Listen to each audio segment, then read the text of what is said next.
بازی که همه دیدن که چه اتفاقاتی افتاد صحبت کردن نداره ولی ما اومده بودیم که بتونیم دل مردم شما و کسا ایرانیایی که همه جا دنیا هستن رو شاد کنیم. تمام تلاشمون رو کردیم، تمام انگیزه‌مون رو گذاشته بودیم که بتونیم از اینی که هست بهتر عمل کرده داشته باشیم و ما فقط به جز عذرخواهی که واقعا از ته قلبمون عذرخواهی کنیم برای مردم که لیاقتشون بیشتر می‌ارزه. چیز دیگه‌ای برای گفتن نداریم. خیلی سخته راجع به این بازی صحبت کردن چون تمام تلاشمون رو کردیم که به فینال برسیم. فکر می‌کنم بچه‌ها استقامتشون خیلی بیشتر از این حرفا بود. میگم دو تا چیز می‌خوام بگم. اول اینکه واقعا افتخار می‌کنم به این گروه، از بچه‌ها، از کادر، از گروهی که 40-50 روزه واقعا هر روز تمام تلاشمون رو کردیم برای شادی مردم. تو هر بازی امروز هم دیدید بچه‌ها واقعا تلاششون رو کردن. تو 3 تا لحظه فکر می‌کنم خیلی انتظارش نداشتیم گلایی که خوردیم ولی تمام تلاش کردیم که برگردیم به بازی و می‌خوام بگم که واقعا شرمنده مردم شدیم چون میگم این بچه‌ها واقعا تمام تلاش کردن قبل بازی، تمام چیزی که تو ذهنشون بود که بتونیم دل مردم رو شاد کنیم تو این روزایی که قطعاً از نظر اقتصادی شرایط معیشتی شاید خیلی سختی دارن. می‌دونستیم چقدر این فوتبال و این نتیجه می‌تونه روشون تاثیر مثبت بذاره مثل بازی قبل با ژاپن. فقط می‌تونم بگم شرمنده‌شون شدیم، تمام تلاشمون رو کردیم که بتونیم دلشون شاد کنیم ولی متأسفانه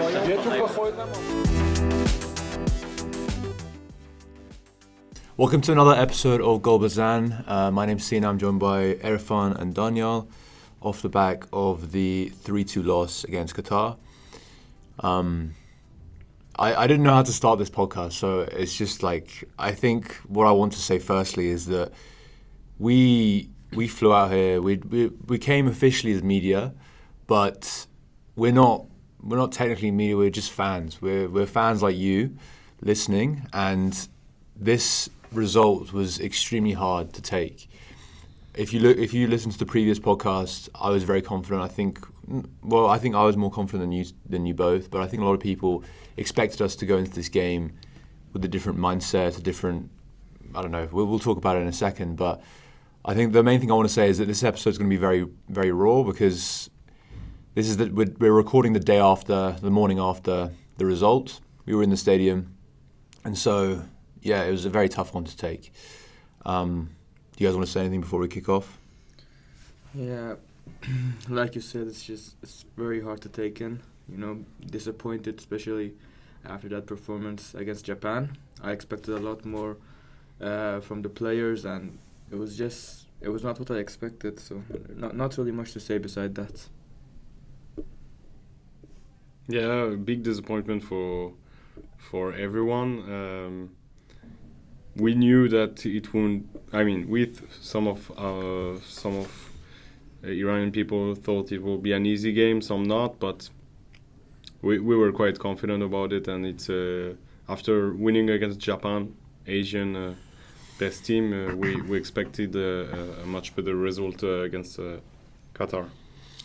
Yeah, it was a tough one to take for sure, and I think what hurts more is that this was our golden generation. This was it. This was a lot of people say our last chance in order to win a major trophy. And I've got a unique position here because I was at the game again when Iran played USA in the World Cup at 2022. In the same stadium as well, I might add. I don't think many people know that.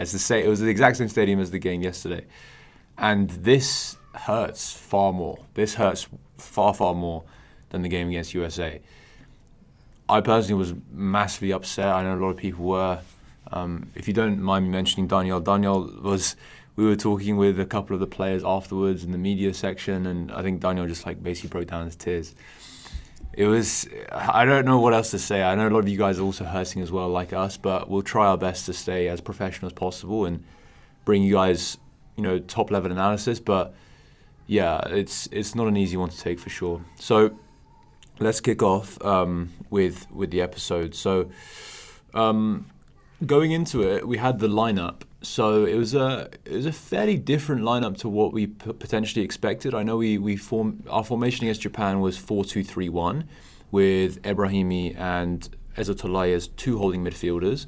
Now, that formation and that sort of setup, it seemed like the right decision for the Japan game, before the Japan game, and obviously it paid off going into the game itself. But we had to play a certain style against Japan where, you know, they're far more technically gifted than maybe a few of our players, and, you know, they're a strong team, of course. But against Qatar, that seemed like a fairly odd decision. And also he put Taremi on the left wing, which, you know, it's again a very strange decision given that he hadn't played left wing for a number of years.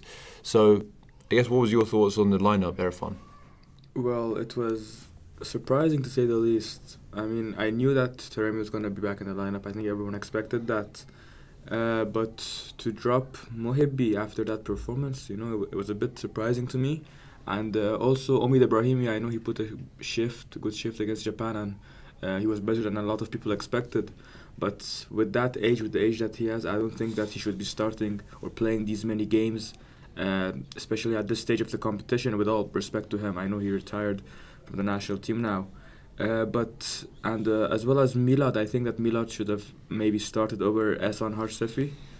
But, you know, we trusted Ghalenoei, and unfortunately it didn't pay off this time like against Japan. Yeah, I agree. I think starting Taremi on the left, well, it was clearly a mistake because at halftime he changed it. Our left side was weaker. Taremi is not defending as much as Mohebbi is. And Ehsan Harsefi, of course, he didn't play against Japan, but he was really tired after a Syrian game. So I don't think even for the Qatar game he was as in form as someone like Milad Mohammadi would have been, even with a 3 days rest. So our left side was just not good at all. And on the contrary, against Japan, our left side was our best attacking side. And on the other hand, Omid Ebrahimi, well, at his age, playing 2 high-level games, 90 minutes in 3 days is just too much. So yeah, that was a huge mistake too. But I think we went into it feeling that, you know, yes, Ebrahimi was playing and he is, what is he, 36 now? And obviously after the game he did actually retire. And I guess, like, maybe firstly we should say that he's given a lot of excellent years to the national team, and I think, you know, his career has been amazing in the national team. So yeah, massive credit to him. But I think this game wasn't the game for him to have his final game because it seemed like an odd perspective for sure, given that he played so intensely against Japan previously. It just seemed very strange.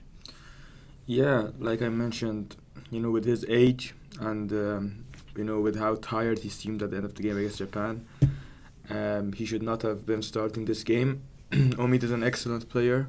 He's shown it. He's had some of the best individual performances for Iran, especially in the 2018 World Cup against Morocco. He was amazing that game. So personally, as both an Esteghlal fan and a Team Melli fan, I want to thank him because he's done so much for us. He always plays with his heart, even though he might not put in the best performances. You can see the quality that he has, so I want to thank him for that. But, you know, I think it's a bit unfair to him that this has to be his final game for the national team. And yeah, it's just apart from the person he is, I think it's just a bad tactical decision. Like he's a good player. There's no debate on that. It's just that for this game, I don't think we don't think that he should have been there in the starting lineup. And so at first the lineup was wrong and we lost one half. I guess the argument is that before the Japan game, when Ghalenoei announced the lineup, I think we had a few sort of question marks as well, like Mohebbi playing over Ghaidi and maybe Zadeh. Ghaidi especially because he had an amazing Asian Cup, and we will talk about this game and the fact that he didn't feature. But that decision ended up paying off, right? And it was a difficult sort of lineup he had to pick because he didn't have Taremi at his disposal that game. So, given that we won that game, trusting Ghalenoei, and then I guess we won our trust after the game. going into this and then us scoring within sort of 5 minutes, I was like, okay, you know what? I trust this guy completely because we started 2 holding midfielders against Qatar. We've now scored within 5 minutes. This is going to be an easy game going forward. But I questioned the lineup a bit, but after the Japan game, I had full trust in Ghalenoei, so I didn't say much of it. And especially after we scored early on, our confidence increased, and I think the players as well, not only us, the players maybe underestimated them, thought they could just finish this off early on and win the game. But unfortunately, that didn't happen. We had good chances to double our lead, go 2-0 up, but some mistakes, shaky mistakes that should not be done at this level, cost us that. And then a lucky goal from Qatar that just shifted the momentum to their side. We couldn't attack the same after that, especially in the first half. Ghalenoei also, I think he is at fault here. You can go into a game with a tactic, but you have to change it up based on your opponent. And I'm a bit shocked because he did that for the Japan game, so it was weird to see him not do that for the game against Qatar. And I guess, like Daniel, what should we have done differently? Because we went 1-0 up within 5 minutes. I think we haven't scored an early goal for a while, and I think we had it. It created such a positive atmosphere within the Iran fans. We were like, yeah, as I said, this is going to be a fairly not easy game, but a game within our favour. What should we have done differently? Well, there are several things. To begin with the lineup, as Erfan mentioned, at the Japan game, the game was well prepared, and after that we had full trust in Amir Ghalenoei to prepare for this game. But against Qatar, when you see someone like Taremi on the left, there are some principles that you need to have when you're a coach, and one of them is that your best players should play in the center of the lineup and not on the sides, unless the other players are really good too. But like for example, Austria, one of the coach at the moment was playing David Alaba on as a left back, but it was by far their best player, and that is a huge mistake because his best player should always be in the center, have the ball, have a maximum touches to create chances, to keep the ball, and to be the playmakers. And playing Taremi on the left was the first big mistake, as we mentioned. Even though we scored early, but you saw my reaction at that time, like, guys, calm down, focus. Like, everyone was, even other medias from Iran, everyone was so happy. I was like, okay, we need to focus. It's only the beginning of the game. I saw even the Qatari players like not even believing that they could manage to come back. Like, they were just like off after the goal. But yet I felt the nervosity that Team Melli had. You saw Bayram, how nervous he was just after 2 or 3 mistakes on long balls. You in the stadium, we could see the players were quite nervous. So even after a goal, like, Javanbakhsh was trying to tell everyone, just calm down, guys, calm down, focus. But there was a lot of pressure on them, and you could feel it. So one of the mistakes in those moments, you need the right player to keep the ball, and it's something like someone like Luka Modric or Toni Kroos is doing at Real Madrid. They feel the game. They feel every minute. Or sometimes Neymar was doing it for Paris Saint-Germain. Like, they know the moment when the team has to calm down, has to keep the ball, has to play long balls, short passes, and etc. But for this, you need to have the right players at the right position. And Samson Rodous was playing as a 10. We had Omid Ebrahimi playing as center midfield, and we saw Bayram trying to search for him, but yeah, he didn't. He couldn't pass him the ball, and it was we were about to concede the goal really easily. And so having someone like Samson, technically gifted, our main playmaker, playing too high and having less touch than someone like Taremi, because when Taremi is on the pitch, all the team is always trying to search for him. He's our best player, so naturally all the teammates are always searching for him. But that was a mistake, because every time he was touching the ball, he was losing it mostly. So so those problems with the lineup, plus the fact they are stressed, plus the fact that our main players aren't touching the ball. Even Saïd Ezzatoli and Salman Khodous had, I think, less touches. And maybe not Saïd Ezzatoli, but Salman Khodous has less touches than Mehdi Taremi during the first half. Leads to, of course, confusion when you're stressed, and then you concede two goals after mistakes.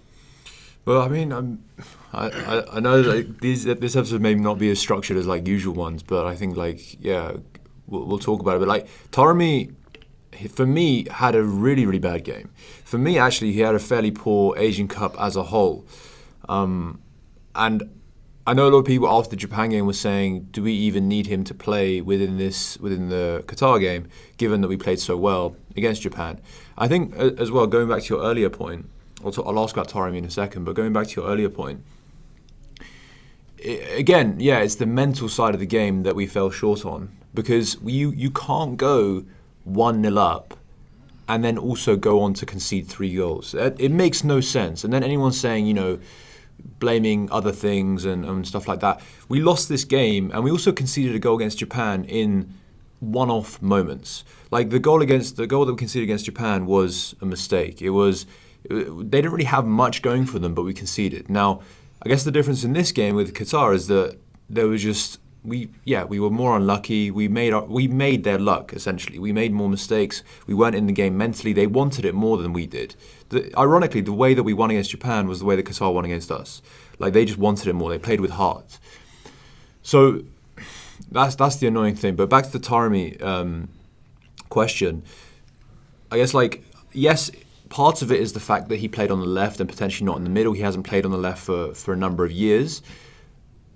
But he didn't have a good game in general. Yeah, when was even the last time Taremi played on the left? Was it during the Carlos Queiroz era, I think? So Yes. Yeah, it was a long time since he hadn't played on the left. But I'll say one thing here. I don't blame Ghalenoei at all for starting Taremi, because, I mean, Taremi's our main man. He's the face of Iran, kind of. So if he didn't start him, he would get a lot of question marks. But I don't know, man. To start him on the left, it's a very weird decision. If he started him in the center, maybe a similar role as he played against the UAE. We saw how well him and Azmoun linked up there, how well they performed. I think if he did something similar to that, he would have performed much better. But also, you have to blame Taremi here. We played so well without him against Japan. And then when he came into this game as a fully fit player, 6 days of rest, he didn't even play the full 120 against Syria after getting the red card. So we expected a lot from him. He's one of our more experienced players who plays in Europe. So he's to blame as well, because he didn't have the enough focus. He didn't focus enough. Like you said, it's not just this game. The whole Asian Cup, I feel like something's been missing in Taremi. Maybe it's the fact that he's getting a move out of Porto. He's getting distracted. So it's not even just his national games. He's not even for Porto. Yeah, even for Porto. Porto has not been at his best. And we asked him after the Syrian game, but he didn't answer on that. No, I fully agree. The coach trusts you on the left. You play. We're not. We don't support this decision, but the games begin. Like, he wasn't defending. He was just looking at the Qatari players, and after the throw, he's just looking at the defenders and letting him cross and etc. We were like playing with 10 men, and when he had the ball, he was just keeping it too much. And the first goal, he's losing the ball unless of scoring an opportunity, or unless instead of finishing a situation, he loses the ball because he's just so slow, and that was quite surprising from him. And then we concede a situation, so we concede a goal. So yeah, I think with him, yes, he's experienced, and he's also experienced in Europe and experienced with the national team. He on paper he's very experienced. What I will say about him, and by the way, I absolutely love him as a player, I feel like he gets very hot-headed in the big games, and either that leads to him being amazing, like scoring a bicycle against Chelsea in the Champions League, or it could lead to him having arguments, getting silly red cards, getting silly yellow cards, again against Chelsea in the other leg. Like, I don't know if it's the same leg. Juventus. Juventus, yeah, red card. But then also red card in the Asian Cup. Didn't perform well this game, and then after the game as well. I don't know if it was on the cameras on TV, but he had a lot of arguments with the Qatari players. So that's the annoying thing, is that we have. I think Taremi is just the face of the fact that we have very emotional players, and the fact that we go 1-0 up and can't hold it just because of our mental state, I think shows it. And it's not just this game; it's happened across all the games. Like USA, we just needed a draw to qualify for the next round. We didn't do that, and like you can go back so many times. It's just so frustrating because it feels like it's the same thing over again. And then as these players age and mature, like Mehdi Taremi, nothing's changed. That's the annoying thing. Yeah, and this is something that can be said not just for Team Melli, but for Iranians across every sport. I mean, when we get through to the final stages, the more important stages, it's our emotions that take over us. We're not able to focus properly, and we saw that in the game against Qatar. Iran went into the game as favorites to win the whole thing, especially after Korea got knocked out the previous day. And I think that maybe the players should have learned something from the Korea game, because I'm sure they watched that game. I mean, it was a possible opponent for the final. So they should have maybe, learned that, we're not guaranteed the win. We should focus more, but they did not do that, unfortunately. And the emotion side it's not only Taremi, by the way. No, it's no, everyone. yeah. All the players, they couldn't focus, especially the more experienced players, which really surprised me. I thought, maybe going through all these Asian Cups and World Cups would have taught them a thing or two, but, at the end, us Iranians are very emotional people. We spoke to Javanbakhsh after the game, and he said that, and by the way, I think Javanbakhsh during this tournament has been very professional. He's been a massive leader for the team. So I think out of the ones we talk about being very emotional, I think he was the one that kept it very professional throughout the whole tournament. Now, he did say that that the boys maybe weren't mature enough, maybe they sort of lost their heads a little bit.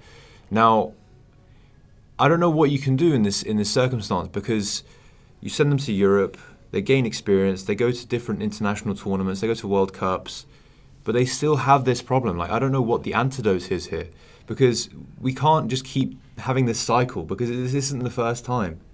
Yeah, no, I fully agree with you. I think our first opponent, it's just the players themselves with the emotional side, and we're talking about the game. Like they should do some therapy. They should have a process just to be focused before the games and to go into the games for 90 minutes and be ready. I think Queiroz hired. In his staff he had a psychologist, Sports psychologist, yeah. Yeah.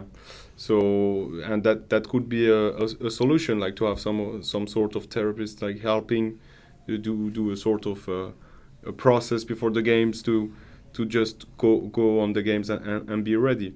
But apart from the mental side, football at this level, it's about details, and we apart from this mental side, we had the first lineup that was wrong for 45 minutes. He wanted to go with aggressivity, but we saw after 45 minutes that it was useless. Direct football, long balls, and etc. But it didn't work out. So during the second half, there were still technical decisions. I mean, it was good to bring on Hash Safi and Mohebi, but Mohammadi. Oh yeah, sorry, Mohammadi and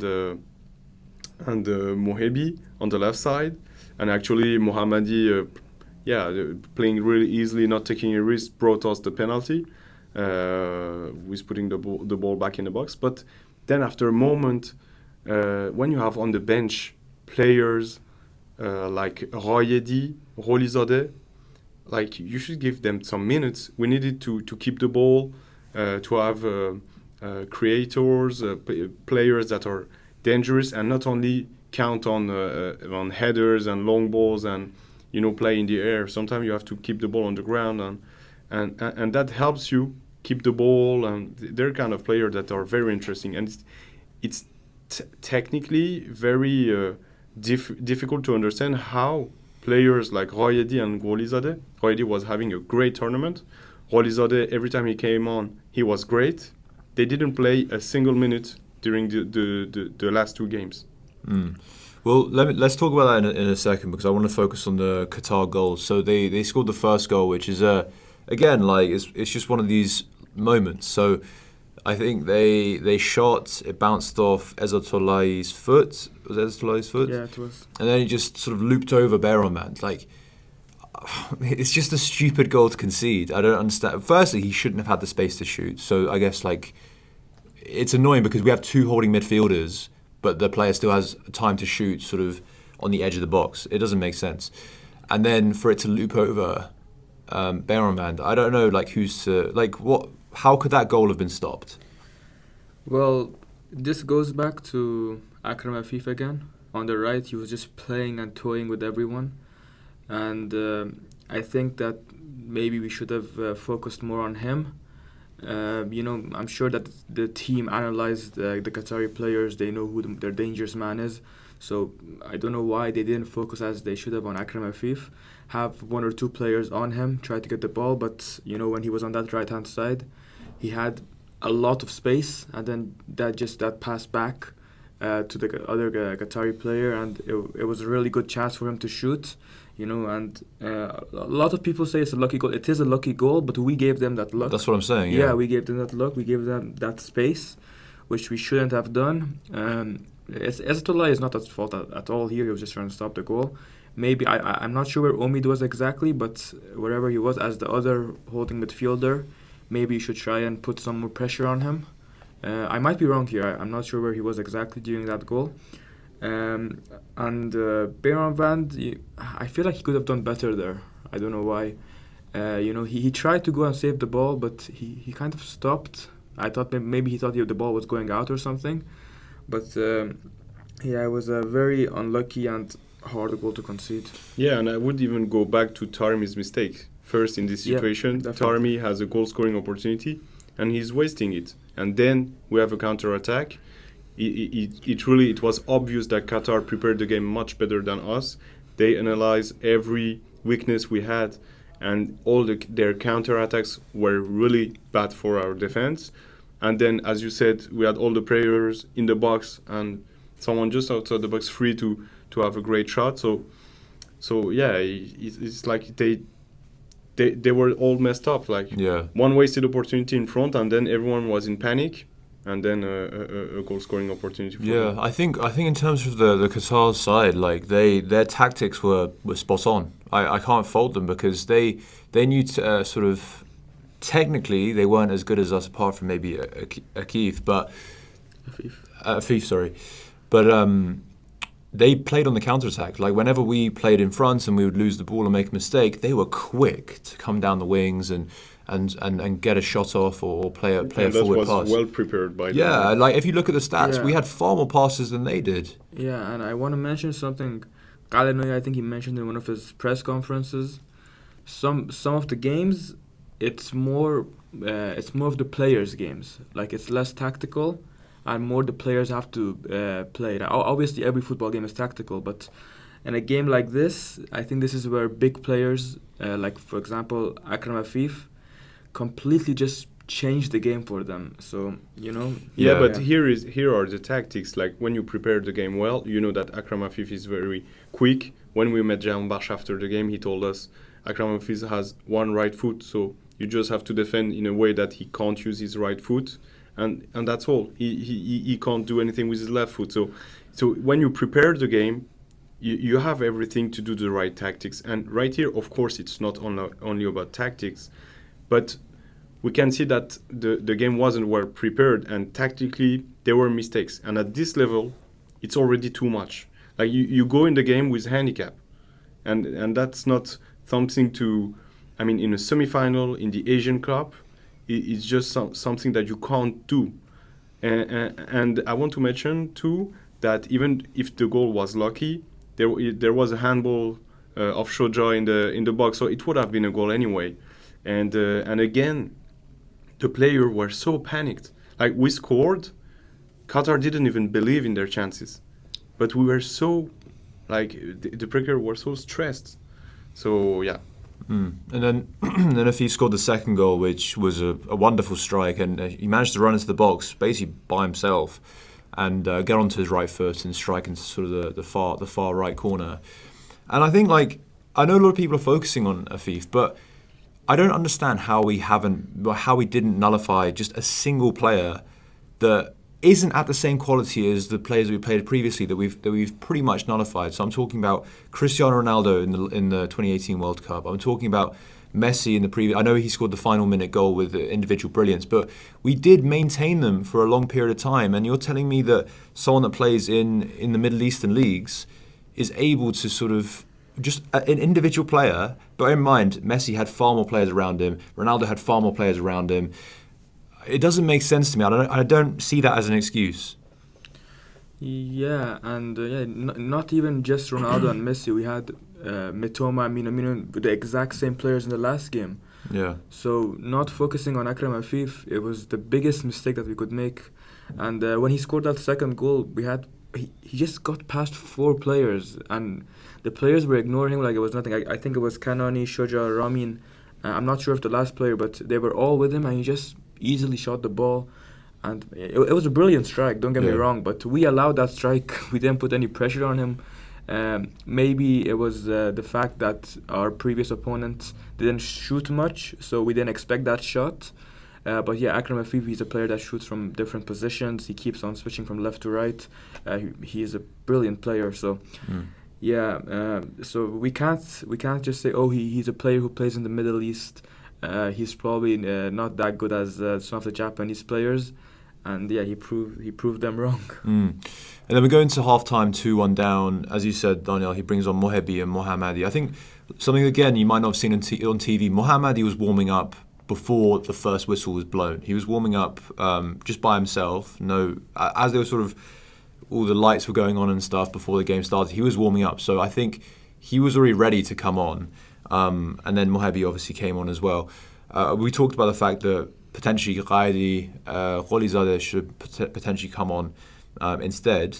But I just want to move the podcast on a bit quicker. So we talk, and then we got a penalty, and I think there's 2 things I want to say here. Firstly, is that there was a lot of talk about the referee being Kuwaiti and how this plays against us, and not just from the fans, from the players and the manager as well. And I just think that's an absolute disgrace. You can't go into a game already making excuses when you're the favourite to win this game.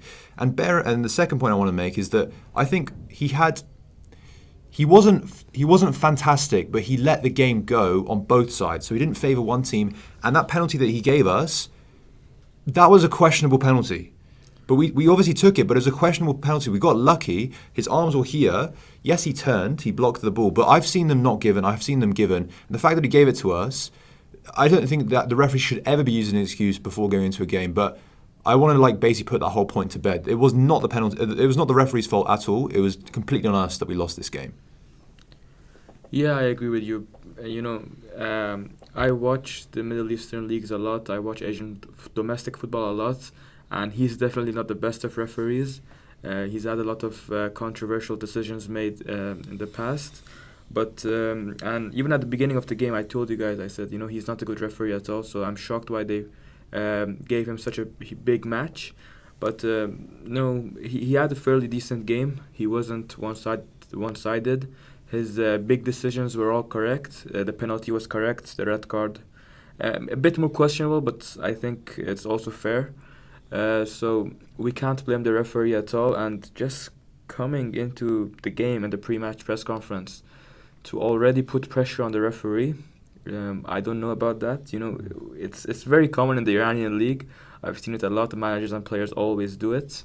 But at the national level, it's not a professional thing to do at this stage. So. And I don't think this would have been done during Kayal's era. So maybe this is some of the more domestic side of Iran coming into play. So I hope they don't do this again, because the referee was very good.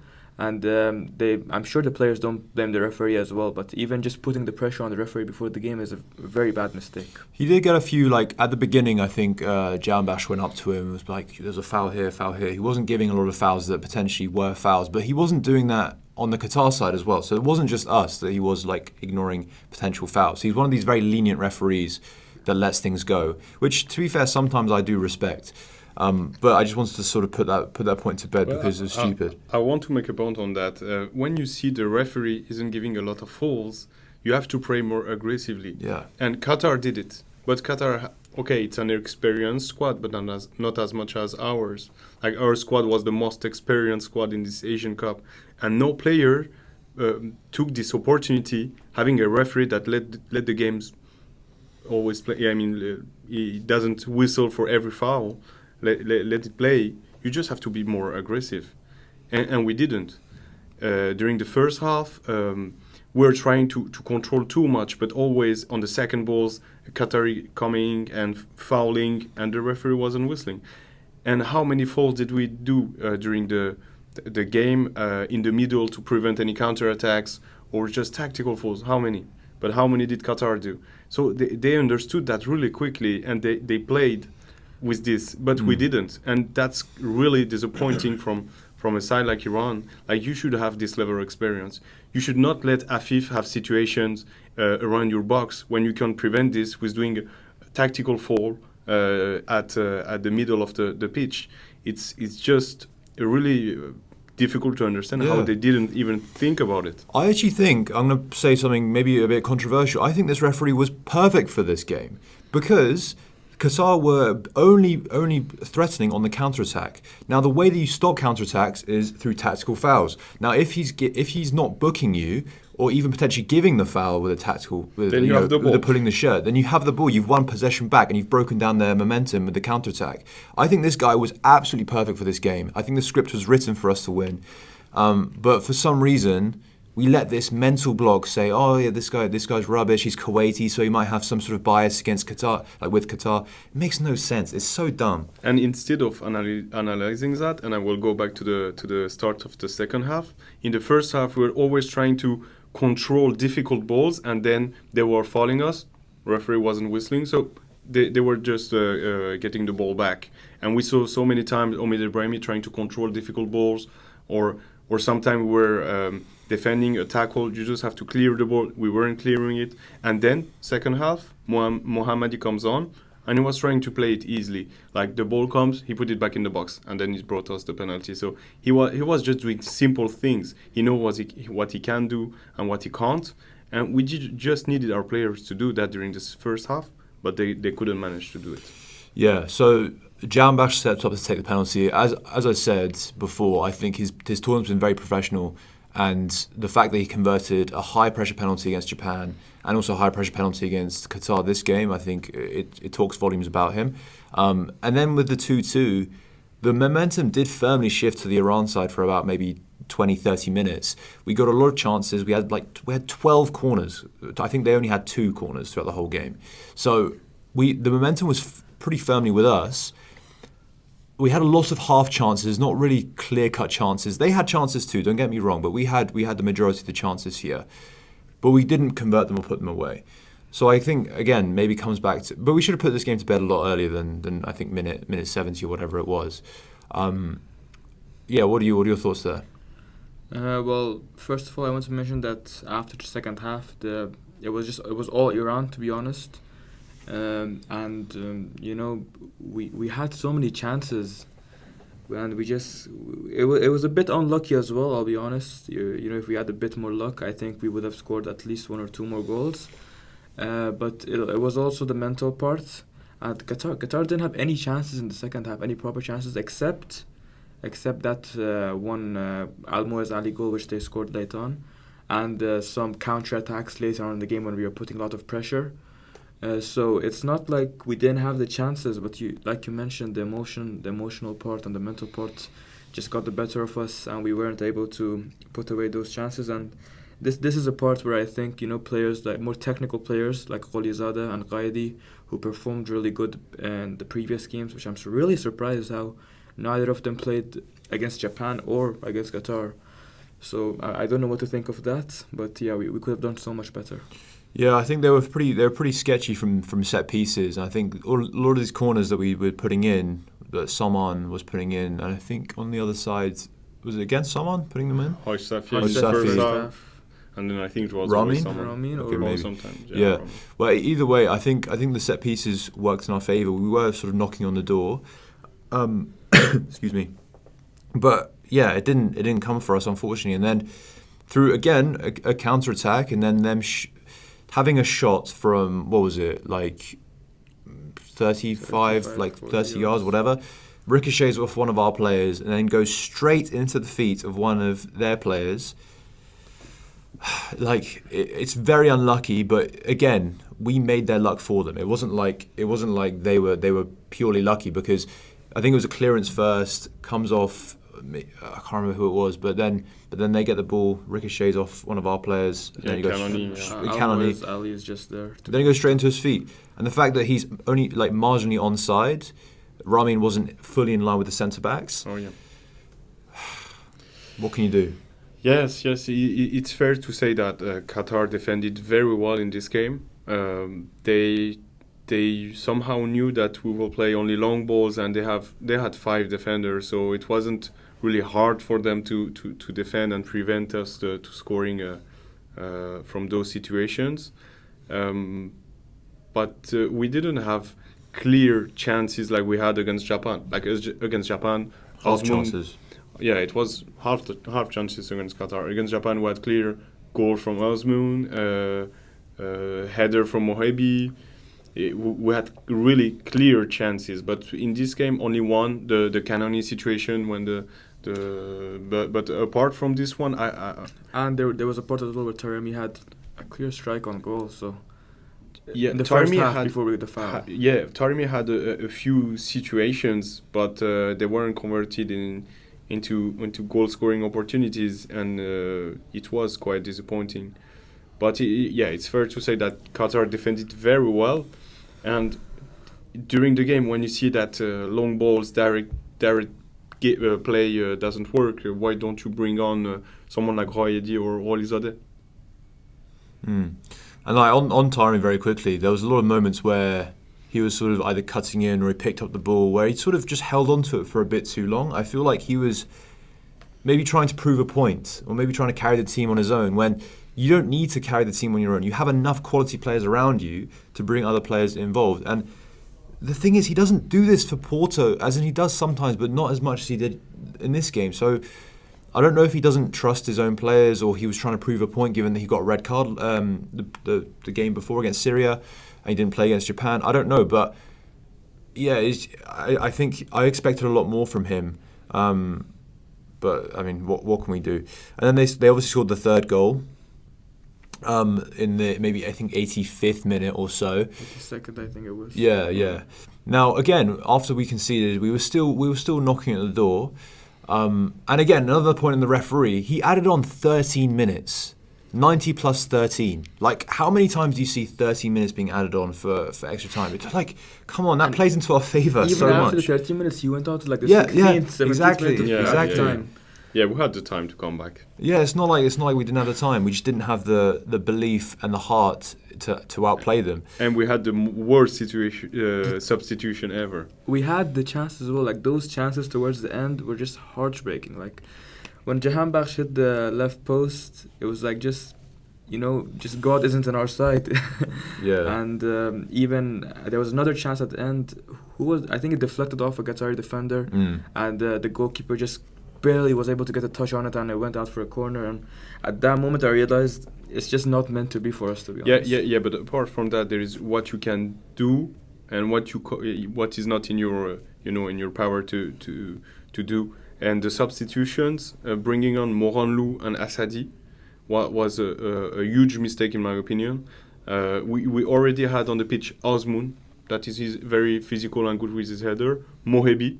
So why do you bring 2 players that are very slow, that won't bring anything more than Sardar Azmoun or Mohebi, and yet like you tried the whole game to do long balls, crosses, and etc. It didn't work. So why are you trying again? Like, you just have sometimes to put some different tactics, like to try new things. And someone like Rolizadeh or Raidi could have won a penalty, open up their defense, some and etc. Yeah, you needed something else. And if we look at the whole tournament, how many goals we scored on set pieces and crosses? How many? Only one with Khalilzadeh. We had the situation with Osmoun, but it's a second ball. So on the first goal against Qatar. So yeah, sometimes you have to ask yourself, like, why nowadays teams are crossing less? Because crosses, they don't bring a lot of goals. Great teams don't cross as we were crossing 10 or 15 years ago. So these are really easy facts, and it's funny because Ghalenoei always look at facts, but on this one he didn't manage. Ghalenoei is known to be his teams are known to cross a lot, so but I think it's a bit outdated now, so I hope he moves on from it. But you have 5 defenders, so you can bring Assadi, Mouranou, everyone, but when you have 5 defenders and they managed to just all of our crosses, like, what's the point when you have so much additional time? Like, what's the point of again? Yeah, I think if the game went up for another 10 minutes, we still would not have scored with the players. Qatar probably would have scored because they had a lot of chances actually in added time. I mean, obviously within tournament football, you're trying to push as hard as you can. So it's not and then Khalilzadeh got the red card, which I guess we'll talk about very briefly. I don't think it really changed anything, honestly. But yeah, you got a red card for being the last defender tackling the player. Again.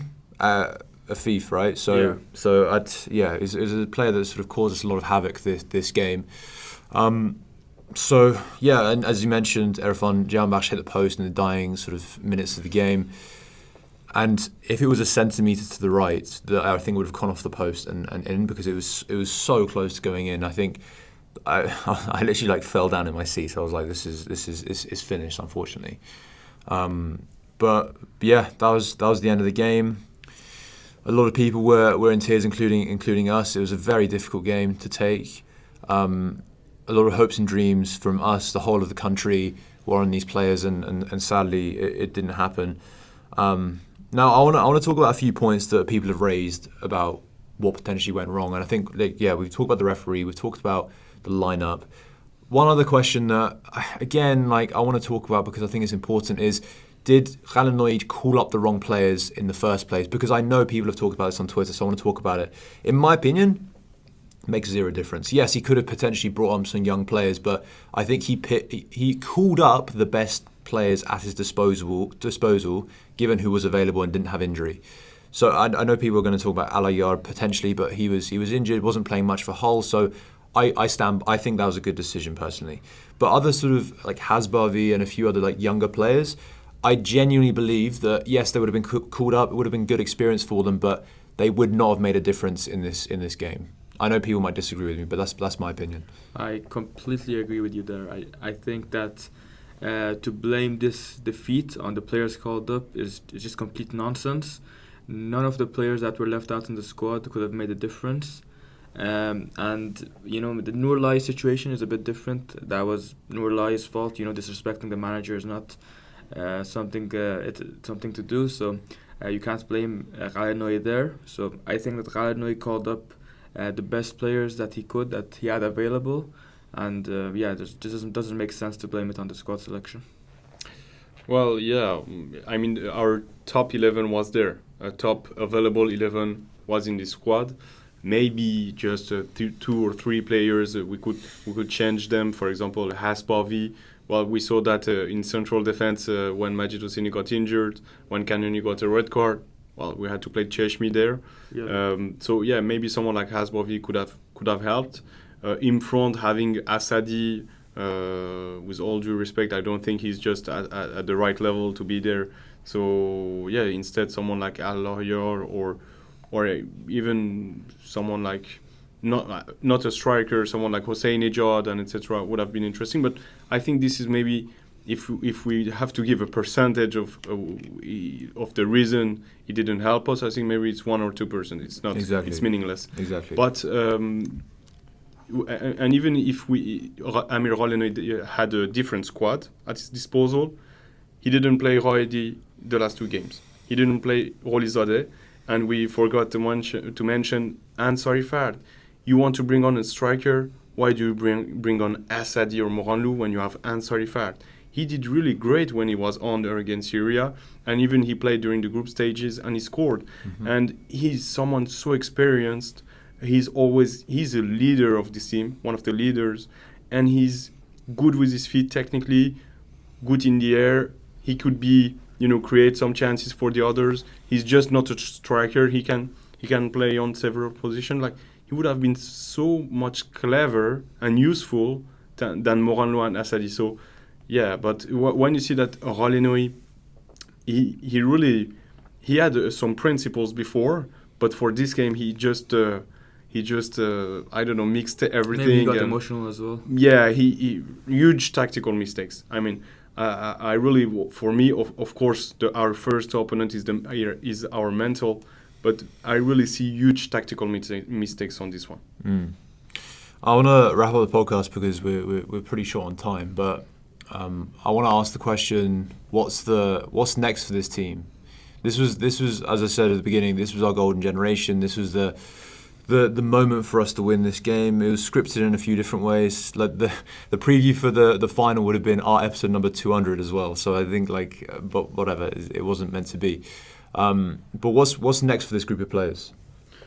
Well, I think there will be a great part of the squad that will just stop. I think someone like Omid Ebrahimi obviously retired, but I think for the future we should have a plan till the World Cup, of course, if we qualify, but a 3 years plan, and to insert at every camp, every game, 1, 2, 3, 5 new players, youngsters, and insert them and prepare them to have a nice group, because this was actually a squad that was a group. Like, they were together for more than a month and they know each other since a lot of years now, so they were good together. It was a real group, and we should build that again, but with inserting more younger foot by foot, new players. Yeah, and Amir Ghalenoei mentioned also in the press conference that he said that I'm to blame, so I respect that. Yeah, a lot of managers would have maybe blamed luck or the referee or even the players sometimes, but he said I'm at fault, and he apologized to the people of Iran. And he also said that he looks to implement younger players in the squad and prepare them for the 2026 World Cup. So hopefully he does that. From what he said in the press conference, it looks like he has a clear goal. And if he does that, I'm very happy for him to stay by our side. Yeah, no, I agree with you both. I think we talk about this for a long time, but there needs to be, I guess, more grassroots infrastructure improvements and other things like sports psychology, the mental side, not just from the senior players, but from these are things that everyone knows works. They've been doing it in the England setup for a long time, and it has been working. You've seen the England team progress into World Cup semi-finals and then Euros finals, etc. They haven't obviously won anything. The journey's still going, but we need that sort of infrastructure in place. And I think instead of a lot of the federation guys coming to these tournaments, they should be still at home, planning these things, because they're taking the space, in my opinion, of a sports psychologist, because they, instead of paying for their flights and hotels, you could pay the sports psychologist to do that. So I don't know. That's my opinion, but I don't think a lot of this will change, unfortunately, in the sort of short to medium term. I think this is a long term thing. But yeah, as you said, a lot of these players will remain. A lot of these players will play in the next major tournament, which will be in the World Cup, if we do indeed qualify. So yeah, I'm still hopeful, but yeah, I think our hearts have very much been crushed after yesterday's game. So yeah, I want to wrap up the podcast there. So thank you so much for listening to this podcast, and also all the other episodes that we've done in the Asian Cup. We do this completely for no money whatsoever. So it's amazing to see you guys donate. We'll never ask you for any money at all. We've done this just for the pure passion and love for Team Melli, for football. And we absolutely love recording for you guys. So thank you so much for supporting. And we'll see you in the next episode. Thank you. Bye.